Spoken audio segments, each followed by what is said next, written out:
পবিত্র কোরআনের 30 পারা মুখস্থ করে হাফেজা হয়েছেন ফাতেমা আক্তার নামের নবম শ্রেণীর এক শিক্ষার্থী। হাফেজা হওয়ার পর তাকে সম্মান জানাতে আয়োজন করা হয় সংবর্ধনা ও দোয়া অনুষ্ঠান।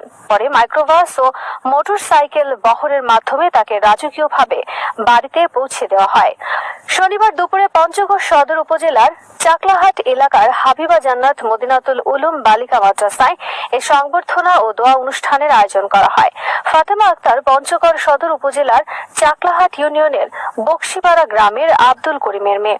মাদ্রাসা সূত্রে জানা গেছে 2024 সালের মার্চ মাসে ফাতেমা ওই মাদ্রাসায় ভর্তি হয়। মাত্র 2 বছরের মধ্যেই সে কোরআনের হিফজ সম্পন্ন করে হাফেজা হয়। অল্প সময়ে তার এই সাফল্যে শিক্ষক ও অভিভাবকেরা আনন্দিত। এ কারণে তাকে সম্মান জানাতে মাদ্রাসা কর্তৃপক্ষ বিশেষ আয়োজন করে। অনুষ্ঠানে ফাতেমাকে ফুলের শুভেচ্ছা জানানো হয়। পরে ফুলের মালা পরিয়ে তাকে বিভিন্ন উপহার সামগ্রী তুলে দেওয়া হয়। এ সময় হাফেজার বাবা ও মাকেও সংবর্ধিত করা হয়।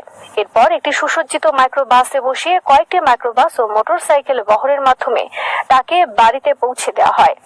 এদিকে ফাতেমার গ্রামবাসীও তাকে বরণ করে নিতে বাড়ির সামনে রাস্তা থেকে বাড়ি পর্যন্ত গেট তৈরি করে।